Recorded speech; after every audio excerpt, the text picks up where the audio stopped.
SG Consultancy Services. Study MBBS in Russia, Philippines, Uzbekistan.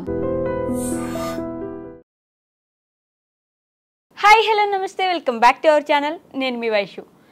ఇప్పుడు ప్రతిరోజు న్యూస్లో ముగ్గురు పిల్లల తల్లి 28 ఏళ్ళ అబ్బాయితో లేచిపోయింది, పెళ్లి చేసుకుంది, తర్వాత మనస్పర్ధలు వచ్చినాయి, ఆవిడ చచ్చిపోయింది, ఆవిడతో పాటు ఉండి ఈయన కూడా చచ్చిపోయినాడు. రోజు ఒక ఎఫ్ఐఆర్ బయటకు వినిపిస్తూ ఉంటుంది. అంటే లివిన్స్లో ఉండడం కానీ, ఇల్లీగల్ మ్యారిటల్ రిలేషన్షిప్స్లో ఉండడం కానీ సుప్రీంకోర్టు ఎందుకు పర్మిషన్ ఇచ్చింది? దానివల్ల అసలు ఒక కుటుంబం నిలబడడం ఎంత తక్కువ అయిపోయిందంటే కుటుంబం మొత్తం చెల్లాచెదరైపోతున్న రోజుల్లో చట్టం ఎందుకు అలా ప్రవర్తిస్తుంది? ఈ విషయం గురించి మాట్లాడడానికి ఈరోజు నాతో పాటు అడ్వకేట్ లక్ష్మీ కట్ట గారు ఉన్నారు. మేడంతో మాట్లాడదాం. Hello ma'am. హలో నమస్తే. నమస్తే. ఏం మాట్లాడతాం మ్యామ్ ఈ విషయం గురించి? అసలు ఎందుకు సుప్రీంకోర్టు ఎందుకు పర్మిషన్ ఇచ్చింది అంటారు? అసలు సుప్రీంకోర్టు ఏం చెప్పిందంటే ఒక్కొక్క కేసులో ఒక్కొక్క జడ్జిమెంట్ ఇస్తుంది.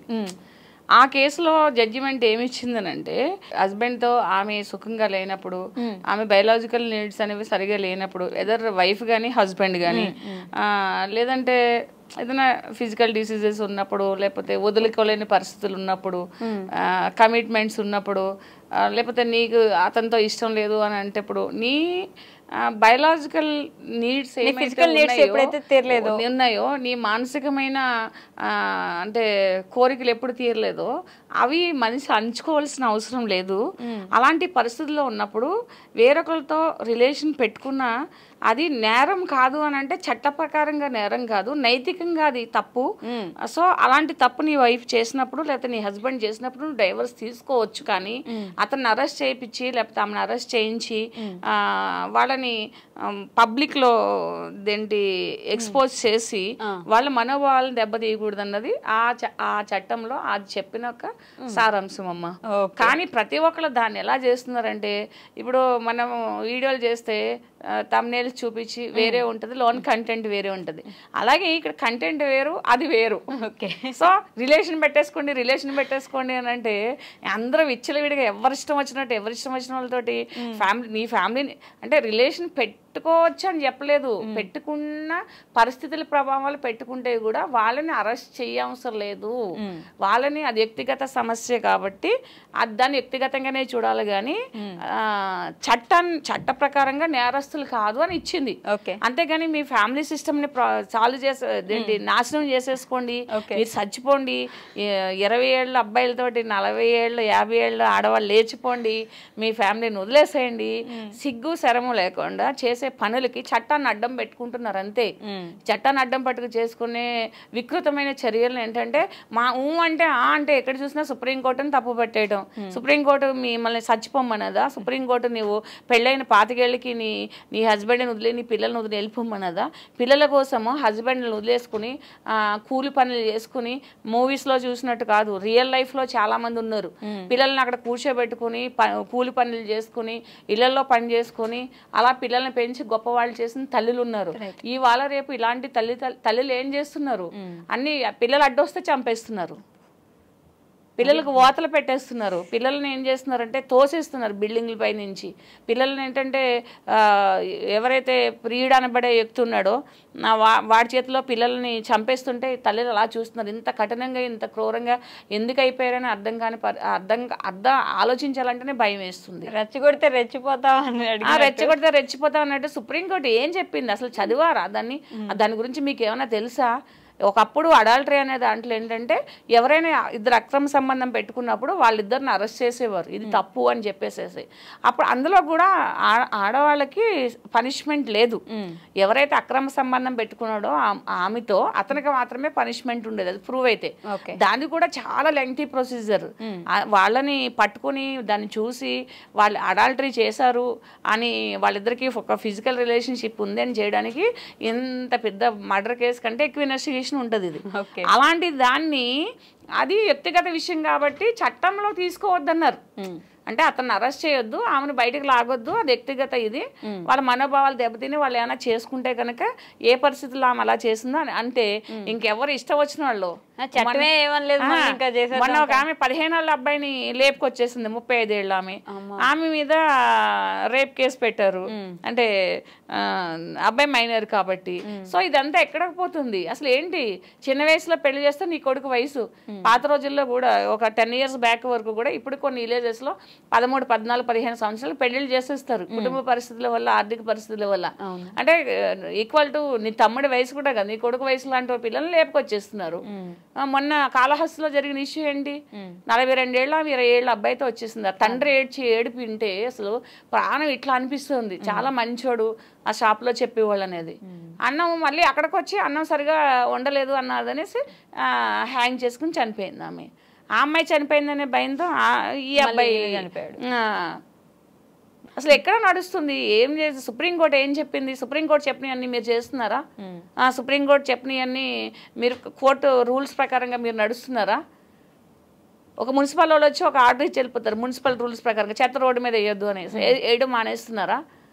ఇవన్నిటికీ చట్టం అవసరం లేదు. కానీ ఒకరు ఇల్లీగల్ కాంటాక్ట్ పెట్టుకోవడానికి, ఒకరితో లేచిపోవడానికి, నీ పిల్లల్ని చంపేయడానికి, నీ భర్తని చంపేయడానికి నీకు సుప్రీంకోర్టు ఇచ్చిన ఆర్డర్ ఉంది. సుప్రీంకోర్టు ఆర్డర్ ఇచ్చింది కదా, నువ్వు ఎందుకు అబ్జెక్ట్ చేస్తున్నావు, నేను చంపేస్తానని చెప్పేసి 3 పిల్లల్ని చంపేస్తున్నారండి.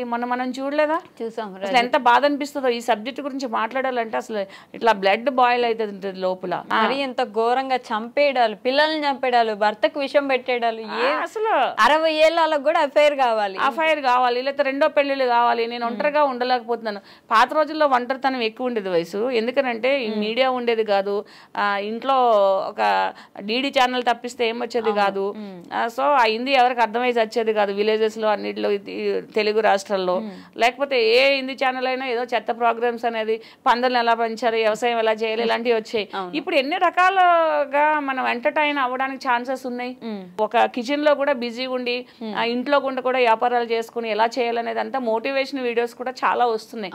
కానీ ఎందుకు దీని మీద కూర్చొని ఆ ఫోన్లు చేసుకుంటా, వాడిని పట్టుకుని వీడిని పట్టుకుని ఏదైనా ఇన్స్టా అసలు ఇన్స్టాగ్రామ్ అంటే కూడా దానికి స్పెల్లింగ్ తెలియని వాళ్ళు కూడా ఇన్స్టాగ్రామ్ యూజ్ చేసుకోవడం, అందులో ఒక మేకప్ వేసుకుని స్నాప్చాట్లో ఒక ఫోటో పెట్టడం, ఇది చేయడము. సరూర్ నగర్ పోలీస్ స్టేషన్లో చూశాను. ఆ అమ్మాయిని లవ్ చేసి పెళ్లి చేసుకుని 2 పిల్లల్ని కనేసి వదిలేసి ఒక 46, 47 years ఆమెను ఇట్లా పట్టుకుని చేసి, ఈమంటే నాకు ఇష్టం, నువ్వంటే ఇష్టం లేదని ఫోటో పెట్టాడు. ఆ తల్లి ఏడుస్తుంది ఈ అమ్మాయిని మన వాళ్ళని చూసి. ఆమె ఆ తల్లికే ఒక 40 సంవత్సరాలు కూడా ఉండదు, 38 years అంట. ఈ అమ్మాయికి 28 years, 2 పిల్లలు, 46 ఏళ్ళు 47 ఏళ్ళు అంటే ఎక్కడికి పోతుంది? ఇంకా మన కంటికి కనిపించిన ఈ మీడియా కంటపడని ఎన్నో ఉన్నాయి. అసలు ఎలా చేయాలో తెలియదు. మనం ఎన్ని చెప్పినా ఎవరు మారే పరిస్థితుల దగ్గర మారరు కూడా. మొత్తం ఈ పెళ్ళిళ్ళు మాకొద్దు బాబోయ్, ఈ రిలేషన్స్ మాకొద్దు బాబోయ్, మేము ఇలాగే ఉంటాము అనేసి అబ్బాయిలు కూడా, అంటే నేను చేసుకోవడానికి భయపడిపోతున్నారు. ఒక విమెన్, ఒక లేడీ అడ్వకేట్, ఒక మదర్, అంటే అన్ని రిలేషన్స్ చూసి వచ్చిన వాళ్ళ కింద చెప్తున్నా. అసలు అబ్బాయిలు ఎంత ప్యానిక్ అయిపోతున్నారని అంటే, అసలు ఈ పెళ్ళిళ్ళు ఏంటి, ఫస్ట్ నైట్ రోజునే పక్కన పడుకుని ఫోన్లో చాట్ చేసి అమ్మాయిలు అయిపోయారు. ఇవాళ రేపు అమ్మాయిల్ని మనం అనకూడదు, అమ్మాయిలు ఒక లేడీ అడ్వకేట్ అయ్యి ఉండి లేడీలనే అంటుందంటే అట్లా అయిపోయినారు. ఆ అమ్మాయిలు ఏదైనా చేస్తుంటే ఇలా చేస్తున్నారంటే తల్లిదండ్రులు కూడా, ఏంటే వాడికి నువ్వు కాపురం చేసేది, మా అమ్మాయి డబ్బులు మాకు పడే, మేము 20 లక్షలు ఖర్చు పెట్టి పెళ్లి చేసాం, నీకు 20 లక్షలు ఇచ్చామంటున్నారు. ఎంతమంది అబ్బాయిలు సూసైడ్ చేసుకుంటున్నారు, భర్తలు ఎంతమంది ఇవాళ రేపు రిలేటివ్స్లో పెళ్ళిళ్ళకి వెళ్ళక, ఫంక్షన్స్కి వెళ్ళక, పిల్లల్ని 2 పిల్లల్ని వదిలిపెట్టి వెళ్ళిపోతున్నారు. ఈజీగా వదిలిపెట్టి, నీ పిల్లలు కావాలంటే నువ్వు తీసుకో. అమ్మో ఏంటిది అసలు, తల్లి పిల్లల్ని వదిలిపెట్టడానికి 1 గంట వదిలిపెట్టడానికి అల్లాడుతూ ఉంటుంది. అలాంటిది ఏమంటున్నారంటే, నీ పిల్లలు కావాలంటే నువ్వు తీసేసుకో, ఒక వస్తువులాగానే. నీకు పుట్టిన పిల్లలు నేనెందుకు చేయాలని మన ఒక ఆమె గుండు చేసేస్తుంది పిల్లలకి. తీసుకోవడం ఏముంది, చంపేయడమే చేస్తున్నా. ఒకవేళ చంపలేకపోతే ఆ పిల్లలిద్దరిని తీసుకోవట్లేదని పిల్లలిద్దరికి గుండు చేసేసింది తల్లి. మళ్ళీ ఆమె ఎంటెక్. మరి ఎక్కడికి వెళ్తున్నాం, ఆగుతాయంటారా? ఆగు, అసలు సమస్య లేదు. మళ్ళీ సుప్రీంకోర్టు ఇట్లా ఏమైనా తీసుకురాగలదా? లేదు మీరు ఇట్లే ఉండండి, ఈ రిలేషన్ మాత్రమే మెయింటైన్ చేయండి, ఇవన్నీ చేయొద్దు, లివిన్లో ఉన్నా లేకపోతే ఎక్స్ట్రా మ్యారిటల్ ఎఫైర్ ఉన్నా ఏం చేసినా అరెస్ట్ చేస్తారు అని మళ్ళీ ఒక అది అలాంటిది ఏమైనా రావాలి దయచేసి. అలాంటిది ఏదైనా వస్తే కనుక, ఎందుకనంటే ఇక్కడ ఏం జరుగుతున్నాయో అక్కడ సుప్రీంకోర్టులో అంతవరకు వెళ్ళడానికి కొంచెం టైం పడుతుంది. జనాలంటే ఏ విధంగా దీన్ని ఇది మిస్యూజ్ చేస్తున్నారు అనేది. సో దీని మీద ఏమన్నా మరి మహిళా సంఘాలు కానీ ఎన్జిఓస్ కానీ ఏదన్నా చేస్తే, ప్రభుత్వం కూడా స్ట్రిక్ట్గా లోకల్ రూల్స్ కూడా ఏమన్నా తీసుకొస్తే, ఫస్ట్ ఓయో వాటర్ లాంటివి, రిసార్ట్లో పర్మిషన్స్ లాంటివి, ప్రైవేట్ రిసార్ట్స్ లాంటివి అన్నీ కొన్ని బంద్ చేస్తే కొంతవరకు తగ్గడానికి ఛాన్సెస్ ఉంటుంది. ఇది ఓయో హోటల్స్ ఏంటి ఘోరంగా కలిసి భార్యాభర్తలు కూడా మళ్ళీ ఫ్రెండ్స్ తోటి వెళ్ళి ఆ ఫ్రెండ్సే వీడియోలు హస్బెండ్లకు పంపించి సంసారాలు నాశనం అయిపోతున్నాయి కదా ఈ ఫోన్లతో, ఈ దీంతో. ఇది ఎంతవరకు మనకి లైసెన్స్ లేదు కొన్ని అనుకుంటున్నాం, కానీ లైసెన్స్ ఇవ్వడం కంటే దారుణం అయిపోయినాయి మన పరిస్థితులు. ఈ హోటల్స్లో పర్మిషన్స్ అంటే యాక్సెస్ ఎక్కువైపోతే ఎవరైనా ఈజీగా తప్పు అనిపించదు. 10 మంది చేసినప్పుడు 11 వాళ్ళకి అది తప్పు ఎలా అనిపిస్తుంది? సో అందరూ అలా లేదు, మనము అలా ఉన్న వాళ్ళ గురించి మనం మాట్లాడుకుంటున్నాం. టీవీ ఆన్ చేస్తే ఈ రోజున ఎంత న్యూస్ ఆన్ చేస్తే కూడా ఎక్కువ అంటే నిన్న ఒక ఇది పార్క్లోనే చంపేస్తుండే ఒక అబ్బాయి అమ్మాయిని, లవర్స్. అసలు ఇలా ఓయో హోటల్ వరకు వెళ్ళాం మనం, ఇలా పార్కుల్లో పబ్లిక్ ప్లేస్లో కూడా చంపేస్తున్నారు. వెళ్ళేసి మేము చంపేస్తామని అరెస్ట్ వెళ్ళిపోతున్నారు. అసలు దాని కాన్సిక్వెన్స్ ఏమైనా ఫేస్ తెలుస్తుందా వీళ్ళకి? తల్లిదండ్రుల గురించి ఏమైనా ఆలోచిస్తున్నారా? హ్యూమన్ బీయింగ్ ఉండవలసిన ఆ కైండ్నెస్ ఏమైనా ఈ అమ్మాయిలు ఇలాంటి ఆడవాళ్ళలో కానీ ఇలాంటి అబ్బాయిల్లో కానీ ఉంటుందా? అసలు పెళ్ళిళ్ళు ఎందుకు చేసుకుంటున్నారు? పిల్లల్ని ఎందుకు కంటున్నారు?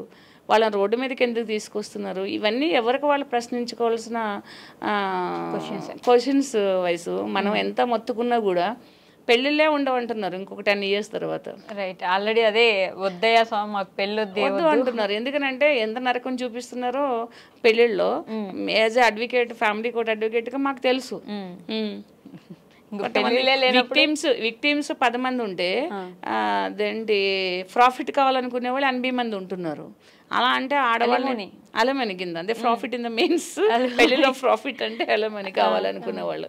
అబ్బాయిలు ఏం చేస్తున్నారు? వాళ్ళకు ఉండే శాలరీస్ 40,000, 50,000. వాళ్ళు 50 లక్షలు అడిగితే వీళ్ళు ఎక్కడ సేవ్ చేసి ఇవ్వగలుగుతారు? ఒక ఇంజనీర్ని తయారు చేయాలంటే వాళ్ళ పేరెంట్స్కి కూడా బుద్ధి ఉండాలి. కట్నాలు తీసుకుని పెళ్ళిళ్ళు చేసుకోవడం, గ్రాండ్గా పెళ్ళిళ్ళు చేసుకోవడం, లక్షలు ఖర్చు పెట్టి పెళ్లి చేసుకోవడం, అమ్మాయి నుంచి ఏమైనా గోల్డ్ కానీ డబ్బులు కానీ వస్తే దాన్ని వీళ్ళు స్పెండ్ చేసేయడము, దాని తర్వాత వాళ్ళు ఎలమని కింద ఇది అవ్వడం, వాళ్ళు అన్ని కోట్లు ఇచ్చారు వీళ్ళు అన్ని కోట్లు ఇచ్చారని చెప్పడం, ఇవన్నీ కూడా ఏంటంటే పెళ్ళి వద్దు, పెళ్లి చేసుకుంటే మన జీవితం మొత్తం నాశనం అయిపోతుంది. పెళ్లి చేసుకున్న వాళ్ళు కూడా చాలా ఇన్సెక్యూరిటీ ఫీలింగ్ లో బతుకుతున్నారు. ఇప్పుడు ఏమంటే ఏడపోతుందో, ఎక్కడ కేసులకు వెళ్ళాలి, ఎక్కడ అడ్వకేట్లకి ఫీజులు కట్టాలి, పోలీస్ స్టేషన్లో తిరగాలి, డబ్బులు లక్షలు మళ్ళీ ఎక్కడ తెచ్చి ఇవ్వాలి, ఏదమ్మాలి అన్నట్టు చాలా ఇదైపోయింది. చాలా వరకు చదువుకున్న అజ్ఞానులుగా తయారవుతున్నారు. చదువుకున్న సెల్ఫిష్నెస్ ఎక్కువైపోయింది. అజ్ఞానం ఏం కాదు, అది అజ్ఞానంతో చేసే పనులు కాదు. సెల్ఫిష్నెస్, సెల్ఫ్ సెంటర్డ్ విమెన్స్ అంటారు కదా, సెల్ఫ్ సెంటర్డ్ మెన్ అంటారు కదా, వాళ్ళ స్వార్థం. అవతలవాడు ఎలా పోయినా పర్వాలేదు, నువ్వు నీ పెళ్లి చేసుకున్న తర్వాత నీ లైఫ్ సెటిల్ అయిపోవాలి. ఐదర్ అతనితో లగ్జరియస్ లైఫ్ అయినా స్పెండ్ చేయాలి, లేదనుకుంటే అతనితో వచ్చిన డబ్బులతో ఓ ఫ్లాట్ కొనుక్కుని, ఓ కారు కొనుక్కుని, ఉన్న డబ్బులతో మళ్ళీ ఇంకో పెళ్లి చేసుకొని లేదా అలా ఉండాలి. చాలామంది అమ్మాయిల మెంటాలిటీ అలా ఉంది. ఆ మెంటాలిటీ మారాలి అనుకుంటే కనుక మళ్ళీ ఏమైనా కొంచెం చట్టాలు అనేవి మార్పులు రావాలి, రివైజ్ చేయవలసి వస్తుంది. Okay ma'am, thank you so much. Welcome.